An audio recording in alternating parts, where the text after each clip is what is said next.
Nuvens cuja direção seria determinada por correntezas semelhantes aos nossos ventos alísios. Esta é prova evidente de que há muita água sobre Júpiter, e é confirmação de nossa conjectura de que este astro inteiro nada mais é que uma massa de água.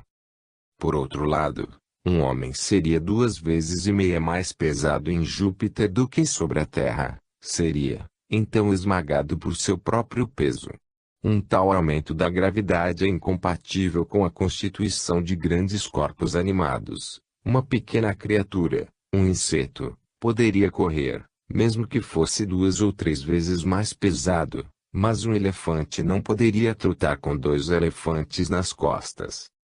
Se, perante todas estas condições pertencentes a Júpiter, sua densidade, sua constituição fluídica, sua distância ao Sol, 5 vezes maior que a da Terra, se, perante este estado de coisas, pergunta-se que espécies de seres vivos podem aparecer na sua superfície, o Sr. Will responderá que só podem ser massas cartilaginosas e glutinosas, provavelmente de pequenas dimensões, se bem que grandes monstros possam viver em um meio aquático.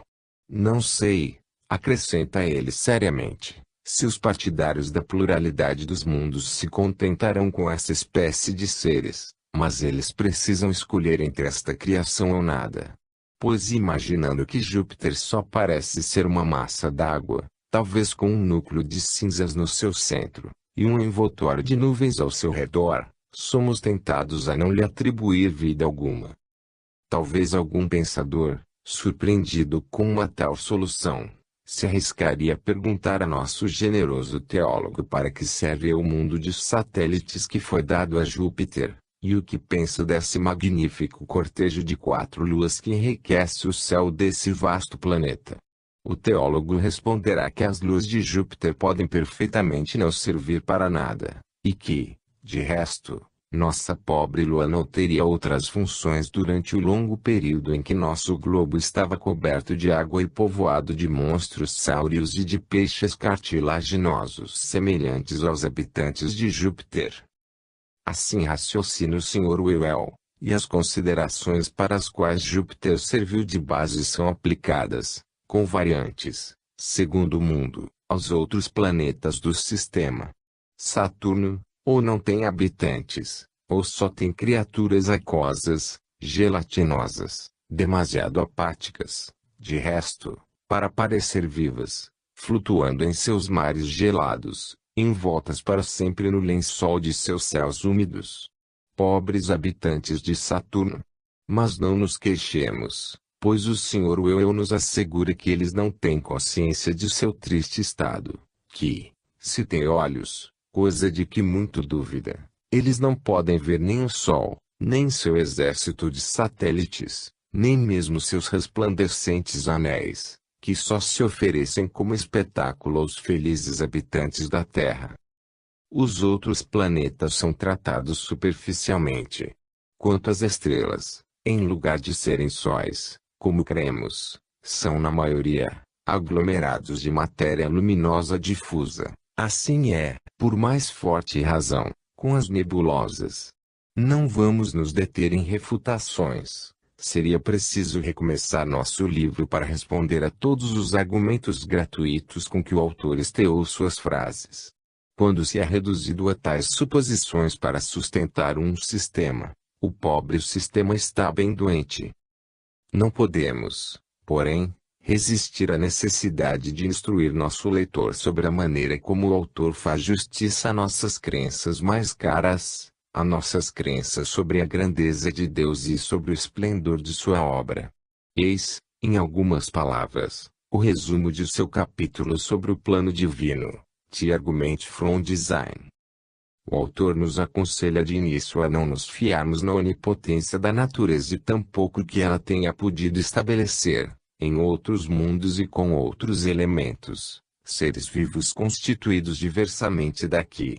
Se, por exemplo, dizemos que, malgrado a sua pouca densidade comparativa, Saturno pode ser um globo sólido, servindo de lugar fixo para a residência de criaturas ativas, Ser-nos é objetado que Saturno é apenas uma esfera de vapores, e se ali colocamos habitantes, agimos à maneira de poetas, de Virgílio, Tasso, Milton, Klopstock, sem outras bases mais sérias. E temos a mesma razão para encher com seres os espaços interplanetários, as caudas dos cometas etc. Talvez haja pessoas que, mesmo não podendo resistir à força de nossos argumentos, acrescente o autor, que modéstia, só os aceitarão com ressentimento, e acreditando até agora que os planetas sejam habitados, ver-se-ão, com relutância, despojados desta crença, porque lhes parecerá que diminuímos a criação divina. Talvez estes sentimentos serão ainda aumentados se precisarem crer agora que poucas estrelas, para não dizer nenhuma, são o centro de sistemas habitados. Parecer-lhes-á que o campo da obra de Deus está diminuído, que sua bondade e seu governo se prendem, a partir daqui, a um objeto mesquinho, pois, em lugar de ser o Senhor e governante de uma infinidade de mundos, recebendo a adoração das inteligências que povoariam esses milhões de esferas, não é mais que o autor de um pequeno mundo imperfeito. Não negamos que hajam grandes e penosas dificuldades para o homem que crê na pluralidade dos mundos se despojar desta crença. Não negamos que esta mudança lhe seja causa de perturbação e aversão, mas uma vez dado o passo, uma vez tomada a pílula, a religião fica satisfeita. O Senhor eu espera, pois, que o leitor receba com candor e paciência os argumentos que seguem. Para começar, não há nada de mais repugnante em crer que a maior parte do universo esteja vazia de criaturas, quando sabemos, pela geologia, que a Terra esteve neste estado durante milhões de anos. O homem só está sobre a Terra por um período limitado. Antes de sua aparição, este globo só foi habitado por brutos, peixes, sáureos, pássaros, todos os animais desprovidos de faculdades intelectuais. Só temos de nos familiarizar com esta consideração, e logo os outros planetas nos aparecerão sob a mesma luz. E preciso nos resignar, e de resto, não é a primeira resignação deste tipo que nos é pedida. Antigamente, acreditava-se que o universal ordenador dirigia as esferas por intermédio de seus anjos. Cada um estava preposto à direção de uma esfera. A proporção, os números, as dimensões destas esferas constituíam ao mesmo tempo uma harmonia, não percebida por nós. Veio o dia em que estas crenças precisaram desvanecer-se. Foram substituídas pela hipótese da pluralidade dos mundos. Hoje, abandonamos esta, como abandonamos a outra. Se aqueles que estabeleceram alguma doutrina espiritualista sobre o esplendor visível dos céus não estão satisfeitos com esta maneira de proceder, não devem ser tomados a sério por causa disto. Eles só provam um fato. É a natureza religiosa do homem e a necessidade invencível de erguer sua alma para a ideia de Deus que se manifesta em cada parte do universo. E o universo não deixa de ter sua grandeza porque o privamos de habitantes. Os maiores objetos da natureza são desprovidos de vida. As montanhas alpestres que se erguem na região das neves eternas, e as nuvens esplêndidas das mil nuances, e o oceano tumultuoso com suas montanhas em forma de ondas, e a aurora boreal, com seus misteriosos pilares de fogo, todos esses objetos inanimados são sublimes e erguem a alma para o Criador. Assim é com o belo Júpiter, com Saturno, dos anéis misteriosos. Mas talvez ainda se objetará que os corpos celestes que mostram em sua simetria, em suas formas, em seus movimentos, em seus elementos harmônicos a prova evidente da mão divina que os moldou, devem por isso mesmo ser objeto especial do cuidado do Criador. Tais leis, tal ordem, tal beleza, implicam aparentemente em que esses astros sejam objeto de algum nobre desígnio. Nada disso, responderá o doutor, evitemos uma tal ideia. Temos na natureza terrestre a prova do contrário.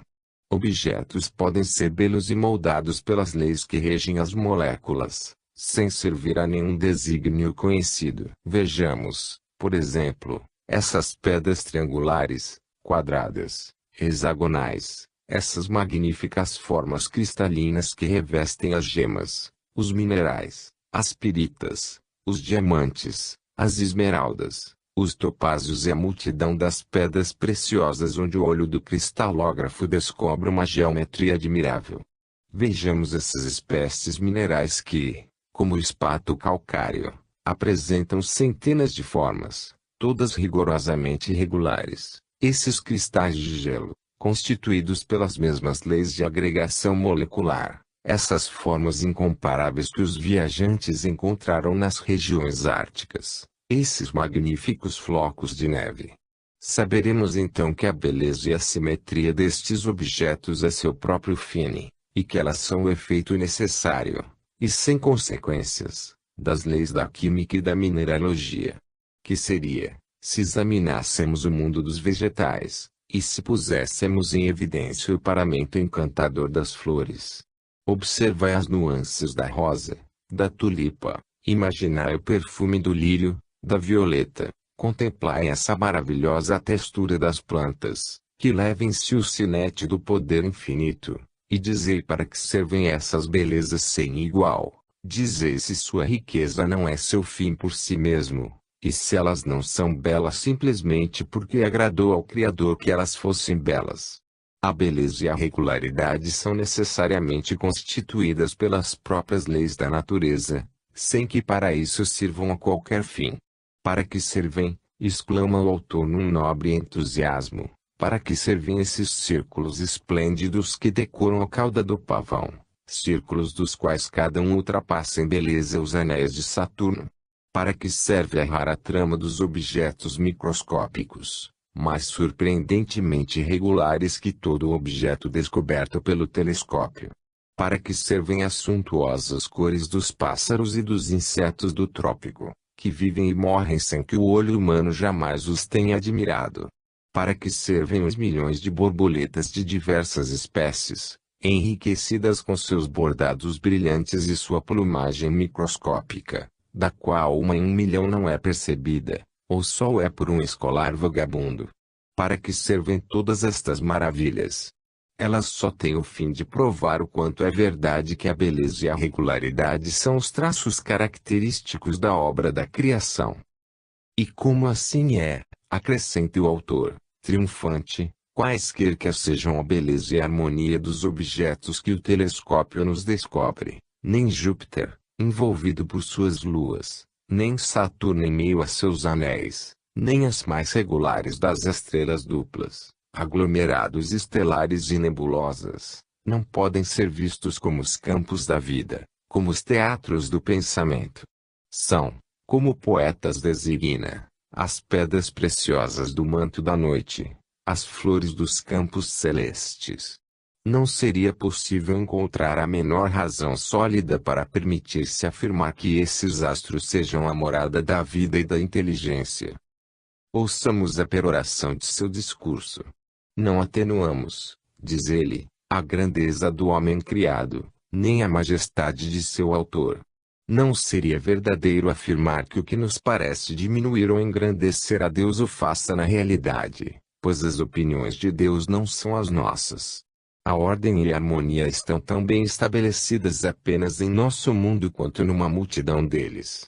E quando ficamos familiarizados com a ideia de um só mundo, esta ideia nos toca mais intimamente, nos agrada mais, porque ela nos mostra o Senhor mais perto de nós. A majestade divina não reside nos planetas nem nas estrelas, que não são, afinal, senão rochas inertes ou nuvens de vapores. Ao contrário, o mundo material é o mais nobre e o mais digno dos cuidados especiais do Criador. Ele vale mais que milhões e milhões de astros, mesmo que estes fossem habitados por animais 1000 vezes mais numerosos que os que a Terra produziu. Se se considera, por fim, o destino do homem em sua vida futura, se encaram as verdades da religião revelada, e se coloca perante-se o dogma da verdade eterna, a conjetura da pluralidade dos mundos se dissolve e cai em ruínas. Que trabalho, Grande Deus! Que esforço, quanto penar para servir tão mal à sua causa! Que dispêndio inútil de argumentos especiosos, de sofismas mais ou menos habilmente apresentados, e em suma, que brecha profunda feita nas antigas muralhas da cidadela sagrada. Se demos à teoria citada mais atenção do que ela parece merecer aos olhos do astrônomo, é porque ela representa não o sistema de um só homem, mas o sistema obrigatório de todos os teólogos que querem sujeitar a natureza à sua obediência. Teologia Melis Ancila. Sim, eis a que expedientes estão reduzidos aqueles que, achando inconciliáveis a grande filosofia da natureza e sua mesquinha interpretação religiosa, querem fazer dobrar a primeira sob a mão descarnada da segunda. Eis em que abismos se perdem aqueles cujos olhos, fechados para a beleza do mundo exterior, sem cessar estão voltados para dentro de si mesmos, para a obscuridade, para o vazio, para o silêncio. Tais sistemas não têm necessidade de comentários, tais argumentos não têm necessidade de refutações, eles não podem comover, nem menos ainda seduzir a alma esclarecida pela verdade, eles caem por si sós, como esses montes de areia que o capricho dos ventos edifica num dia perturbado, e sua ruína funesta a doutrina que pretendiam consolidar e defender. Em lugar de desenrolar assim e pôr em evidência todas as dificuldades que se erguem entre o dogma e a ciência, seria mais prudente, em nossa opinião, sobretudo quando estas dificuldades parecem insolúveis, não provocar combate entre estes dois corpos, cujo estado lógico os colocaria numa busca comum da verdade, longe de ficar em antagonismo. Sem dúvida, a discussão é boa, sempre boa. Mas como ela se exerce normalmente em benefício do mais forte, é no mínimo imprudente de parte do mais fraco provocá-la, mesmo que de longe. Foi o que compreendeu perfeitamente a corte de Roma desde o ano do Senhor de 1633, e não achamos que um livro da natureza daquele que acabamos de examinar jamais seja aconselhado ou aprovado pelos príncipes da cidade eterna. Assim como preferimos os sentimentos de Chalmers às singularidades do Dr. Whewell, também preferimos a todas a teologia mais científica que Sir David Brewster lhes deu em resposta. É tão injurioso, diz ele, para os interesses da religião quão aviltante para os da ciência, ver os partidários de uma e outra se colocarem num estado de mútuo antagonismo. Uma simples dedução ou hipótese deve sempre ceder o passo a uma verdade revelada, mas uma verdade científica deve ser mantida, mesmo que pareça contraditória em relação às doutrinas mais queridas da religião. Discutindo livremente o assunto da pluralidade dos mundos, não observaremos nenhuma colisão entre a razão e a revelação. Cristãos tímidos e mal informados, em diversas ocasiões, recusaram-se a aceitar certos resultados científicos que, em lugar de serem opostos à fé, tornam-se os seus melhores auxiliares. Escritores céticos, tirando vantagem desta falha, desdobraram as descobertas e as deduções da astronomia contra as doutrinas fundamentais da Escritura.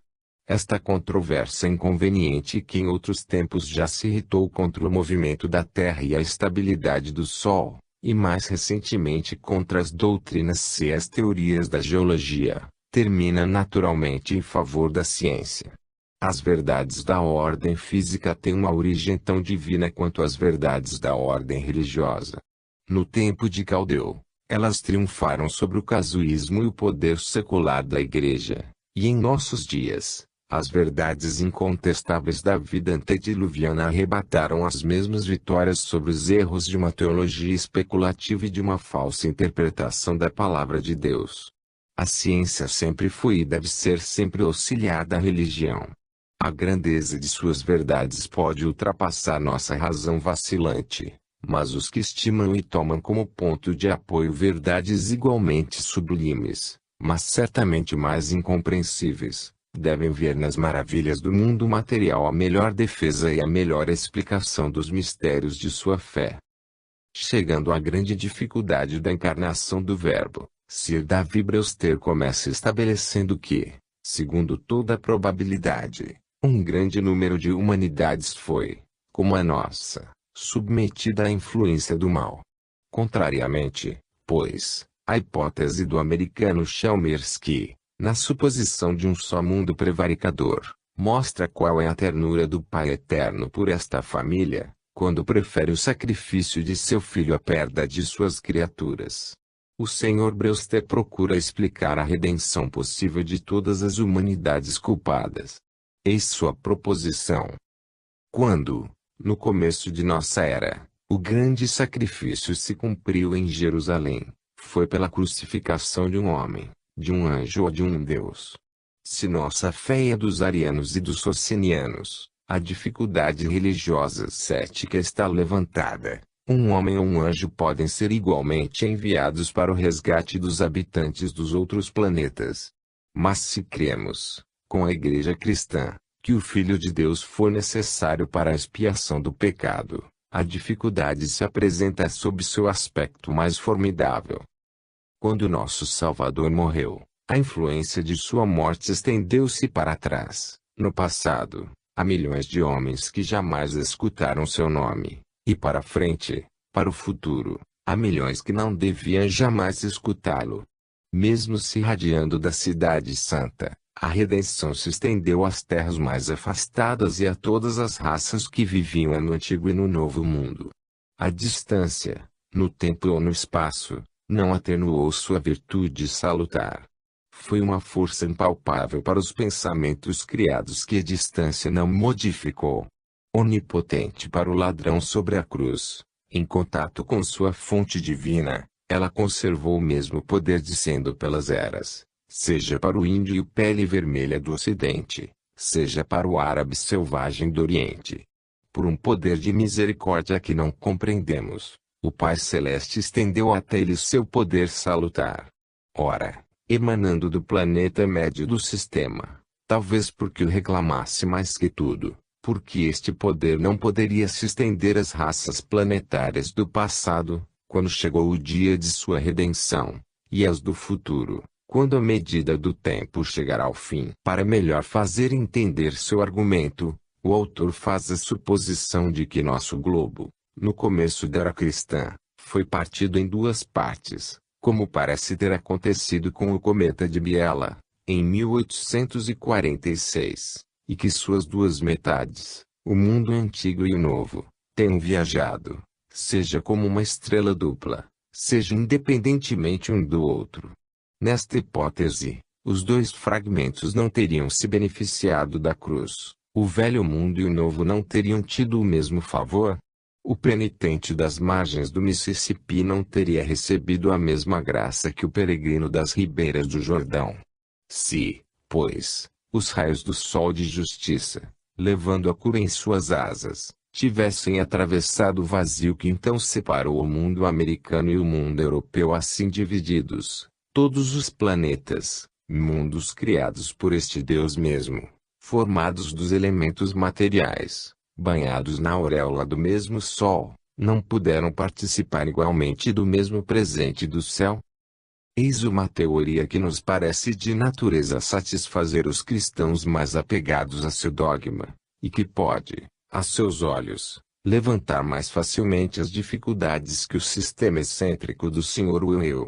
Esta teoria é ainda preferível, segundo nós, àquela que apresenta um número de encarnações divinas igual ao número dos mundos pecadores e, que faz descer o Cristo Deus em meio a outras tantas humanidades quantos houve de Adões desobedientes.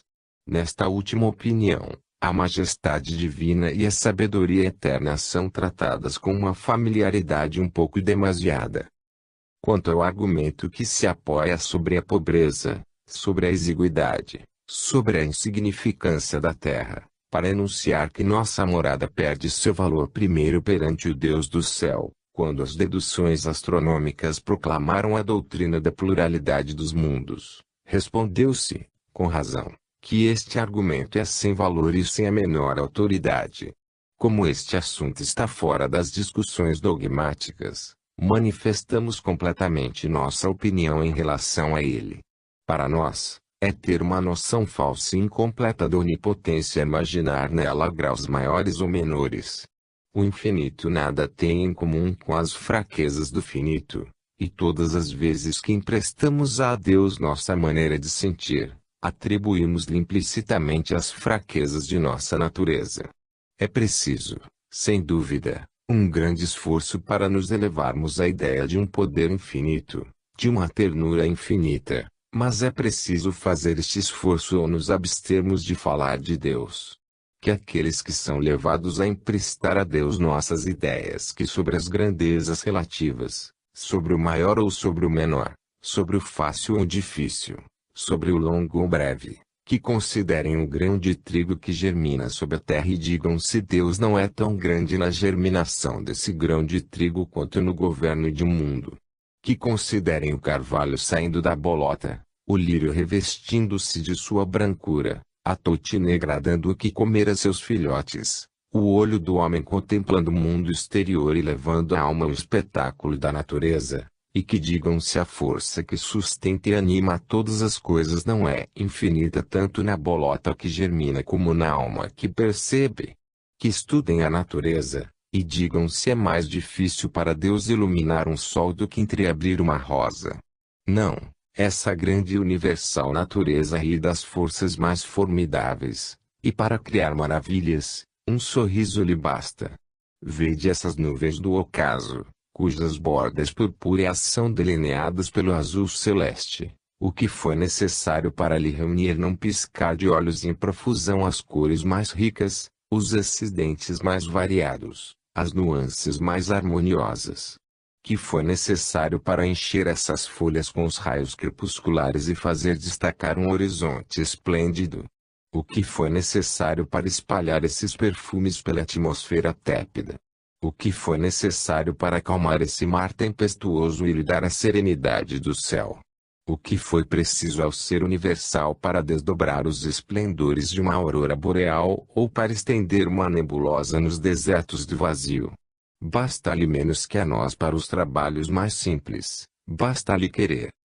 E, pois, sem razão alguma que se apresentaria a terra como indigna da atenção divina, por causa da multidão inumerável dos mundos que vogam no meio do espaço, a presença universal e idêntica de Deus envolve a criação como o oceano faz com uma esponja. Ela penetra, ela preenche, ela é mesma em todo lugar, e seu caráter de infinito lhe é inviolavelmente associado.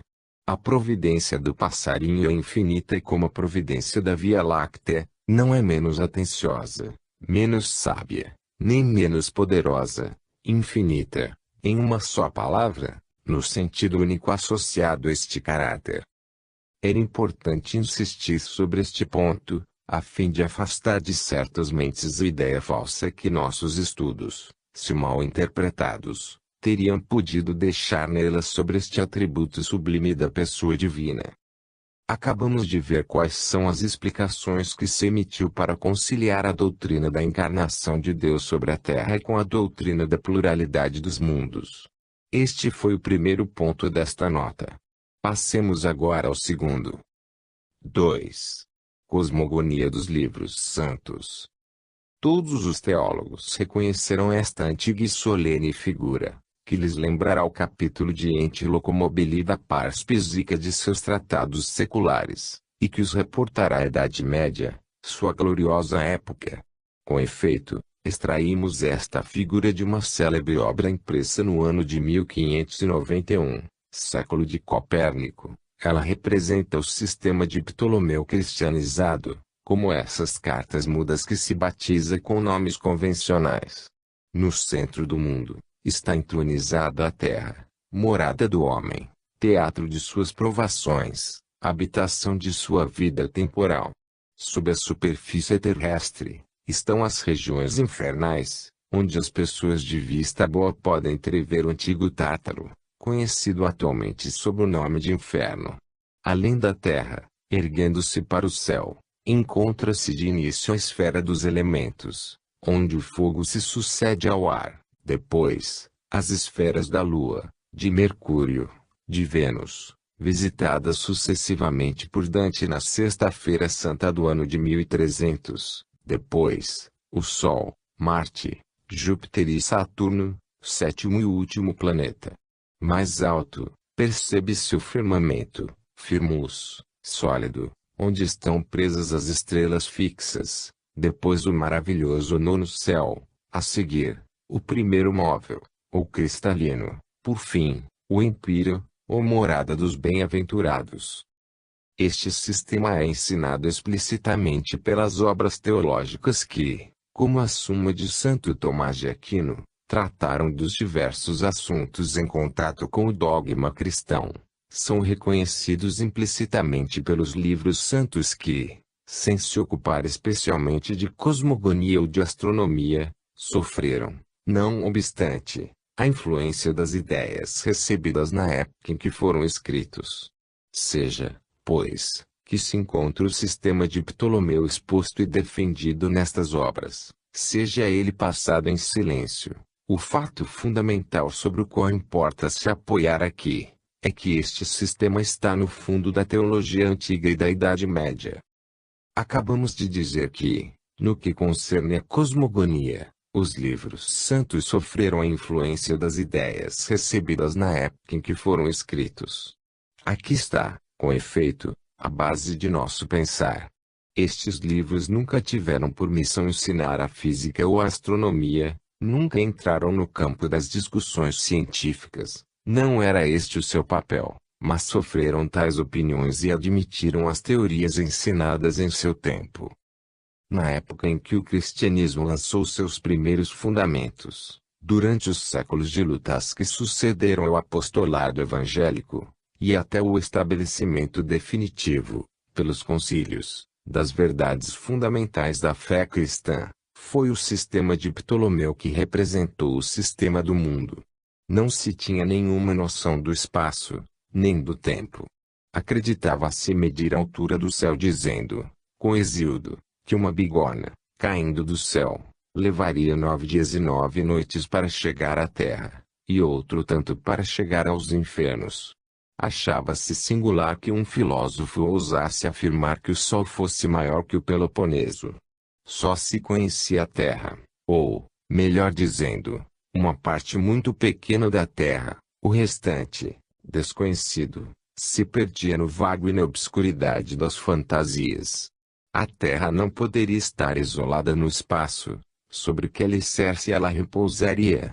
Só se podia habitar a parte de cima. A parte de baixo da terra ninguém jamais vira, e se alguém falasse dos antípodas, erguia-se os ombros, surpreendendo-se que um homem fosse ingênuo o suficiente para crer que houvesse seres que pudessem viver de cabeça para baixo, e os pés para cima. As estrelas eram fagulhas presas à abóbada celeste, o sol e a lua eram faróis a serviço da terra. A terra não era um planeta, um mundo, era o mundo. Se algum cometa desordenado aparecesse no céu, era sinal precursor de um grande acontecimento. Um eclipse não era um fato natural, era ainda um agouro para o homem. Sob o reinado de Onerico, rei dos vândalos, diz Gregório de Tours, o sol se escureceu a ponto de só um terço de seu disco estar luminoso. A causa é, eu creio, tantos crimes e derramamento de sangue inocente. Esta frase de Gregório de Tours pode ser aplicada, com variantes, à interpretação de todos os fenômenos da natureza que saíam de sua marcha cotidiana. Tudo se reporta ao homem. As ideias recebidas sobre o sistema do mundo dominaram os cristãos tanto quanto os bárbaros. Ninguém, na época, podia subtrair-se à sua influência. Tampouco faz-se necessário um exame minucioso para constatar que o sistema físico do mundo adotado nos começos da era cristã e durante os debates dos concílios serviu de estrutura para o edifício da metafísica religiosa. A observação deste sistema e sua comparação com o conjunto do dogma cristão, tanto no que concerne à vida presente quanto no que toca à vida futura, mostram claramente que a antiga opinião cosmogônica estava muito bem estabelecida no fundo de todas as mentes que compareceram aos concílios, servindo necessariamente de base e ponto de apoio ao edifício das ideias. Isto posto, ficou subentendida, desde os primeiros tempos, uma correlação entre o ensinamento doutrinário e a física do mundo. Não há tanta distância quanto se pensa, entre a física e a metafísica, na esfera do ideal mesmo. O homem não está completamente independente. Os princípios fixados no fundo de sua alma servem, mesmo contra a vontade, de fundamento para seus conceitos habituais, e depois, aqueles que lhe parecem mais estranhos. Por outro lado, como nenhum edifício pode ser construído sobre o vazio, o próprio edifício da fé exigia um granito para seu alicerce. E eis porque a fé cristã está em plena harmonia com o antigo sistema do mundo. Desde já temos fundamento para interrogar os defensores desta fé sobre o que pensam da solidez de seu edifício, depois do golpe terrível que revirou a sua estrutura, há 3 séculos. Temos fundamento para lhes perguntar se, em virtude da solidariedade que existe entre o sistema do mundo físico e o sistema do mundo moral, seu símbolo não sofreu com os atentados dirigidos contra o primeiro destes sistemas. A crença cristã pode, sem receber nenhuma interpretação nova, nenhuma modificação sistemática, se conciliar sem esforço com o novo sistema dos mundos. Tal era, e tal é a grande questão. Respondeu-se a isto de 2 maneiras. De um lado, pela negativa, declarando simplesmente que, compreendida literalmente tal como foi até aqui, a doutrina religiosa não concorda com o ensinamento da nova ciência astronômica. Esta resposta estabeleceu uma cisão entre a ciência e a Igreja.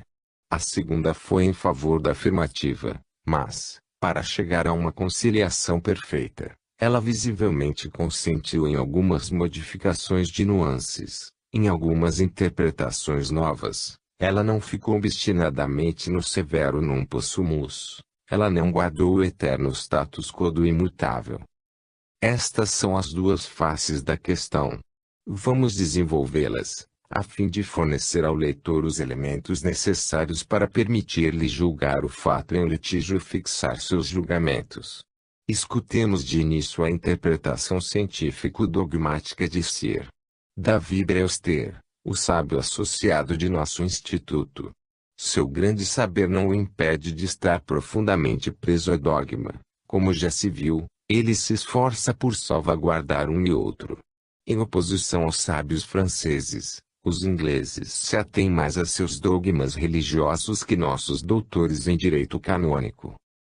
Quando nossos conhecimentos sobre o espaço não se estendiam além do oceano, diz ele, só se podia colocar a morada dos bem-aventurados no céu empíreo. Envolvida por uma sombra indefinida, a vida futura parecia um sonho para a razão de um cristão, se bem que fosse uma realidade para sua fé. Em vão se poderia perguntar o que seria essa vida futura em suas relações materiais, em que regiões do espaço ela deveria cumprir-se, que deveres e que trabalhos a ocupariam, e se dons intelectuais e espirituais lhe caberiam em partilha. Mas quando a ciência ensinou a história passada de nossa Terra, sua forma, seu volume e seus movimentos, quando a astronomia observou o sistema solar, mediu os planetas, proclamou que a Terra é uma esfera pequenina, que não tem nenhum lugar distinto entre seus gigantescos companheiros, e quando o telescópio descobriu novos sistemas de mundos bem além dos limites do nosso, a vida futura do sábio tomou lugar entre estes mundos, num espaço sem limites assim como numa duração sem fim.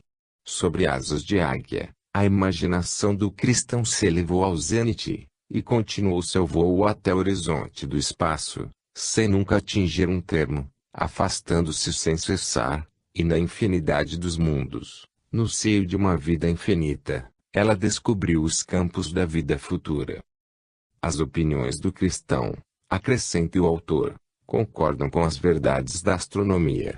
Sustentando a pluralidade dos mundos, estamos felizmente, numa posição mais favorável que o geólogo, cujas pesquisas sobre a história primitiva da Terra se encontraram, em aparência, em oposição com o ensinamento da Escritura.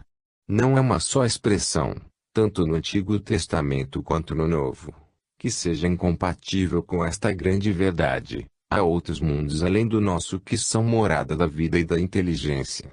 Ao contrário, muitas passagens da Escritura são favoráveis a esta doutrina, e algumas mesmo seriam, em nossa opinião, inexplicáveis, se não fosse admitida como verdadeira.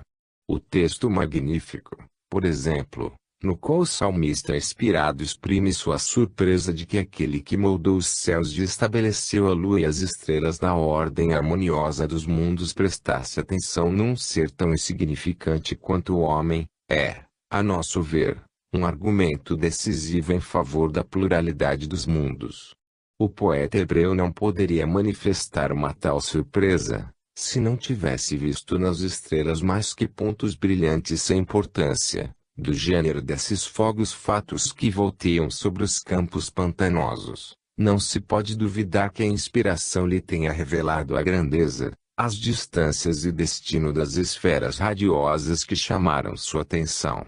Quando estas verdades lhe foram conhecidas, a criação se divisou para ele em duas partes, separadas pelo contraste mais admirável. De um lado, o homem em sua imaginação relativa, por outro os céus, a lua e as estrelas em sua grandeza absoluta. Aquele que Deus fez um pouco menor que os anjos, aquele que coroou gloriosa e magnificamente para a redenção do qual enviou seu Filho único para sofrer e morrer, aquele não pôde ser considerado pelo salmista como um sujeito insignificante. Ora, perante sua alta estima do homem, é preciso que sua ideia sobre o valor dos astros tenha sido superior a qualquer outra. Como esta ideia sobre os astros poderia ser tão elevada se ele não tivesse conhecido as verdades astronômicas? O homem criado à imagem de Deus seria uma criatura mais nobre que fagulhas cintilando no espaço ou que a luminária da noite.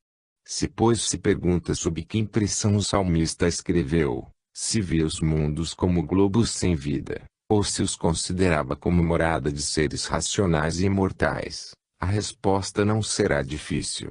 É preciso optar por esta última opinião.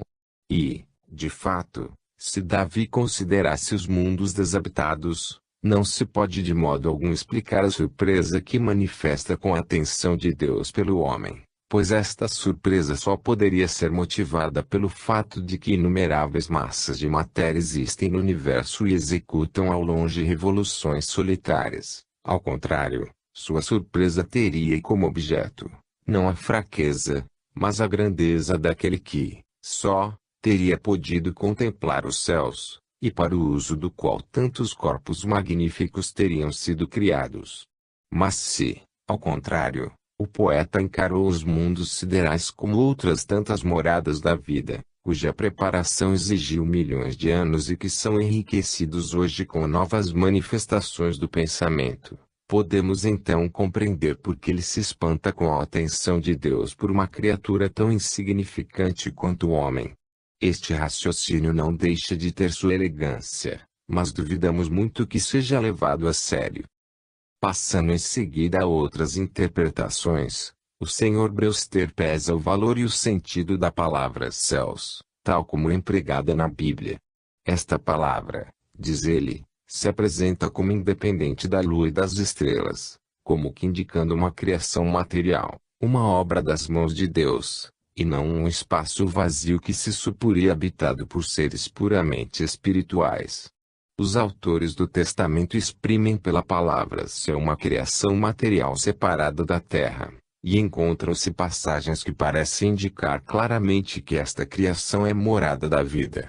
Quando Isaías fala de céus estendidos como uma tenda para se morar, quando Jonas diz que Deus, que estendeu os céus, fez Arcturus, Orion, as Pleiades e as câmaras do sul, quando Amós fala daquele que construiu seus aposentos no céu, casa de muitas moradas, as expressões de que se serve indicam claramente que os corpos celestes são morada da vida.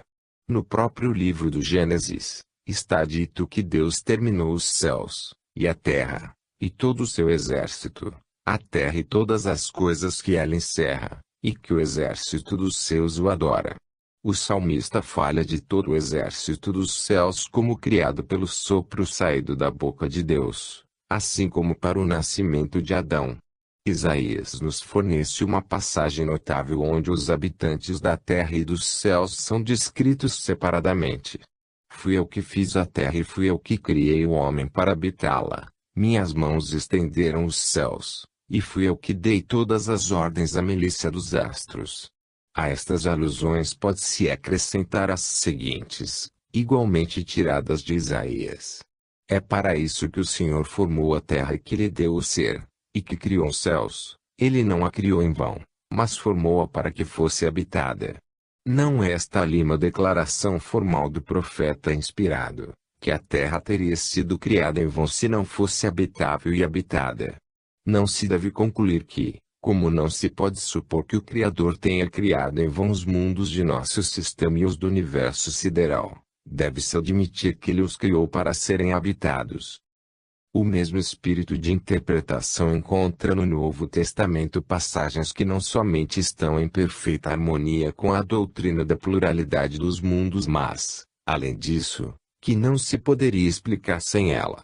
Quando o apóstolo São João anuncia que os mundos foram criados pela palavra de Deus, quando São Paulo ensina que os mundos são uma criação do Salvador, o herdeiro de todas as coisas, não se deve supor que se trate de globos de matéria inerte, sem população presente ou futura. A Escritura ensina que o Salvador criou todas as coisas e que Deus se propôs tudo receber em Jesus Cristo, tanto o que está no céu como o que está na terra. As criações indicadas pelas palavras, todas as coisas, são as criações do céu, e as que estão acima dos céus, de que fala São Paulo, quando diz: aquele que desceu é o mesmo que subiu acima de todos os céus, a fim de cumprir todas as coisas.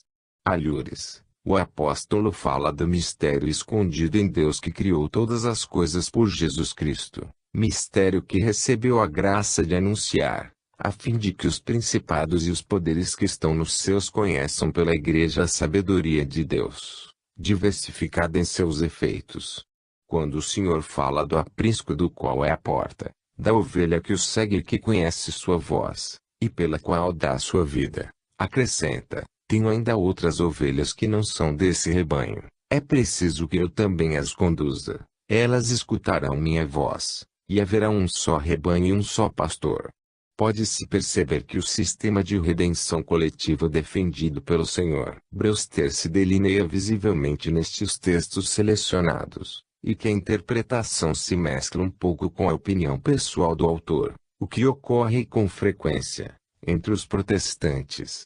Para que não sejamos acusados de parcialidade, ou de uma escolha puramente científica, interrogaremos agora o eloquente orador que há alguns anos se fez intérprete da ciência religiosa, aquele que do alto da cátedra de Notre Dame se impôs a missão difícil de fazer gloriosamente comparecer os dogmas antigos no tribunal da ciência contemporânea, e torná-los luminosos ao sol do século XIX. O reverendo Padre Félix está também no número dos conciliadores. Numa conferência sobre o Gênesis e as ciências modernas, o pregador enunciava a objeção científica que se opôs ao dogma cristão. Faz falar como se segue aqueles que apresentam esta objeção. O relato de Moisés faz da terra o centro de toda a criação, e o próprio dogma católico a considera como teatro reservado dos grandes desígnios de Deus. Ali, Deus se encarnou, somente esta poeira terrestre foi tocada pelos pés divinos e irrigada pelo sangue reparador. E segundo o ensinamento católico, a terra apenas carrega a inteligência e a vida. Ali somente Deus deixou cair seres inteligentes e livres, capazes de fazer subir até ele o hino universal cantado pela criação. Ora, seria razoável restringir a este ponto o teatro da vida e as manifestações da glória de Deus? Os astros não parecem feitos expressamente para servir de suporte a seres vivos?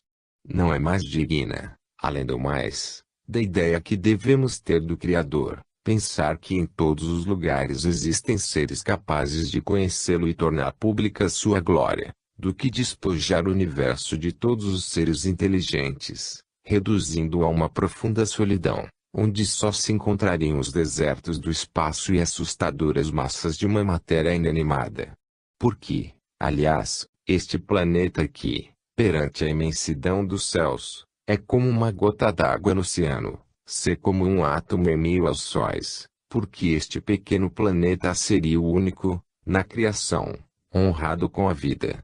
E como admitir que Deus tenha confinado neste imperceptível canto do universo as únicas testemunhas inteligentes de sua sabedoria e de seu poder? Não, não, que o cristianismo aceite de uma vez por todas. A ciência moderna não admitirá mais esta hipótese da teoria cristã. Ela não renunciará às suas conquistas. Cabe ao cristianismo observar e decidir se quer romper com a ciência, ou caminhar com ela nos novos sendeiros que ela abre para si a cada dia, através dos céus. À primeira vista, esta objeção tem algo de desconcertante para nós. Mas não é nada disto, e poderei com uma só palavra dar aqui satisfação a todos os sábios que fariam desta objeção da ciência moderna uma razão peremptória contra o cristianismo. Poderia dizer-lhes: quereis absolutamente descobrir habitantes na Lua, quereis encontrar, nas estrelas e nos sóis, irmãos em inteligência e em liberdade, e, como dizem certos gênios que pretendem a visão intuitiva de todos os mundos, quereis saudar de longe, através dos espaços, sociedades e civilizações astronômicas. Que seja. Se não tendes contra nós nenhuma outra razão para romper conosco, nada se opõe a que nós vos estendamos a mão, e a que vós nos estendais a vossa. Colocai no mundo sideral tantas sociedades quanto vos agrade, sob a forma e grau de temperatura material e moral que quiserdes imaginar. O dogma católico é aqui de uma tolerância que vos surpreenderá. Ele só vos pede não fazer dessas gerações siderais uma posteridade de Adão nem uma posteridade do Cristo. Certamente, sobre esta grandiosa hipótese, cientificamente do ponto de vista da demonstração rigorosa, há muito a dizer e, sobretudo, muito a desejar. Por muito tempo ainda, para demonstrar que o Sol, a Lua e as estrelas, bem como nosso planeta, portam a inteligência e a vida, procurareis um axioma, um ponto de partida, de onde possa surgir sob o brilho da evidência uma conclusão rigorosa.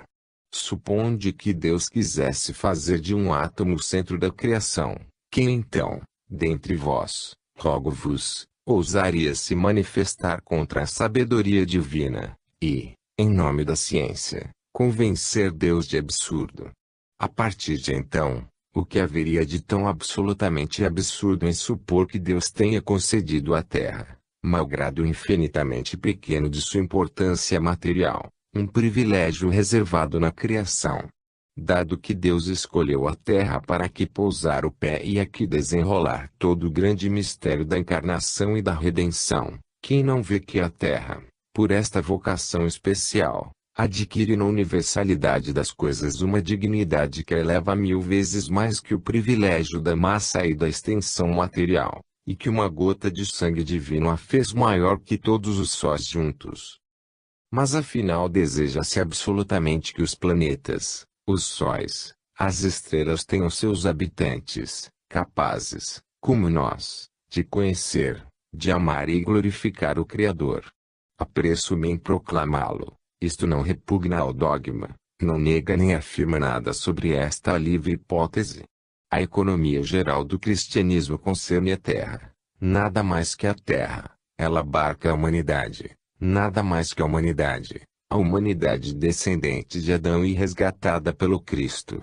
Fora desta grande economia do cristianismo que atinge a humanidade adâmica, deve-se admitir nos globos celestes naturezas inteligentes que tenham com a nossa alguma analogia. Giuseppe de Maistre, cuja austera ortodoxia não é mistério para ninguém, inclinava-se a crê-lo. Grandes pensadores da catolicidade inclinam-se a isto, com ele, e importa pouco dizer-vos o que eu mesmo penso, para exprimir-vos sobre este ponto minhas preferências pessoais. Mas para o que concerne ao dogma católico, de que esta palavra quer sempre ser uma intérprete fiel. Não somente ele não experimenta dentro desta grande hipótese nenhum embaraço. Não receio dizer que ele encontra aqui um recurso para responder a vós mesmos e uma arma mais para se defender contra vossos próprios ataques.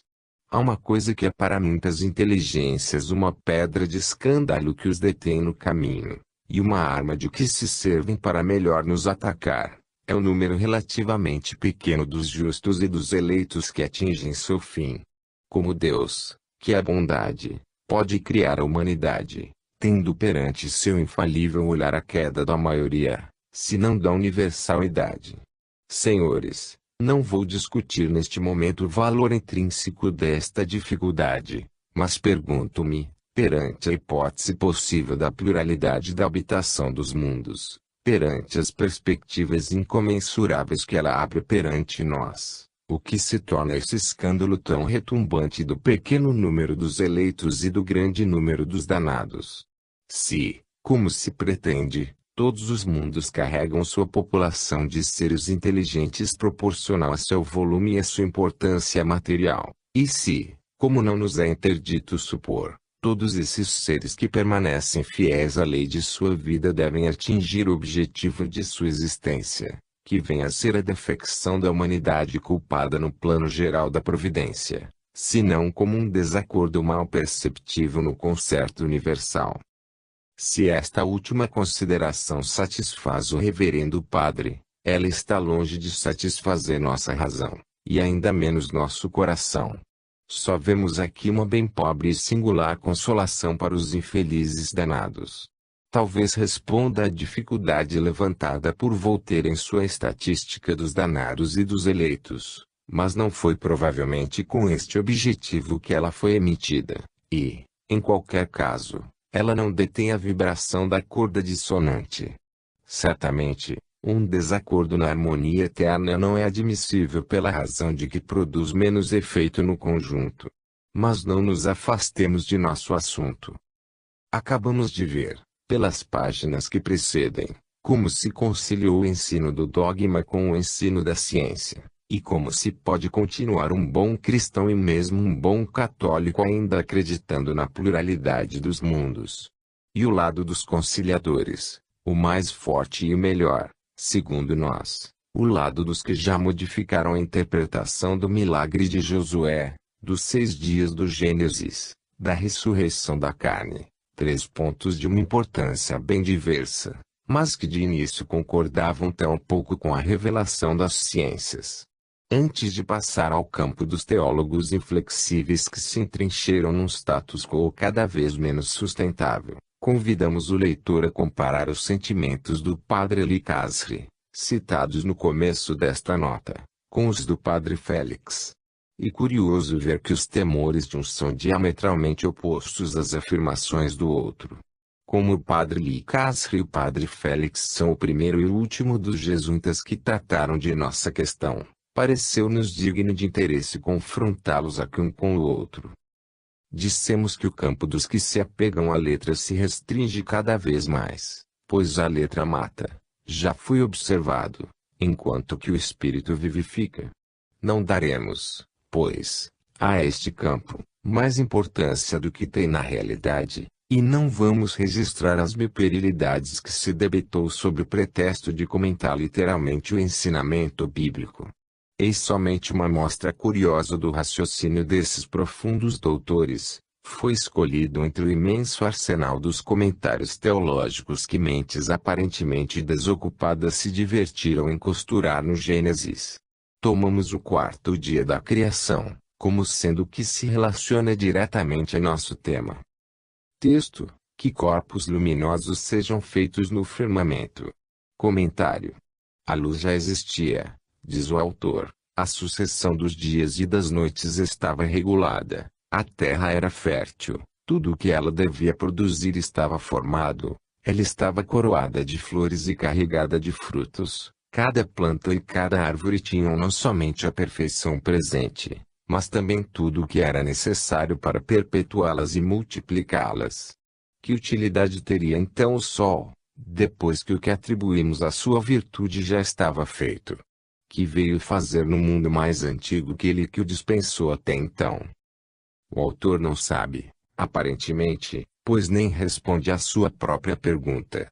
Arrisca somente essa explicação: Deus provia até onde a razão do homem se obscureceria, e pensava que em lugar de subir até ele, se deteria no sol. Ora, ele quis que, pela própria história da criação, relatada por Moisés, a família de Adão, e em seguida, a de Noé, só visse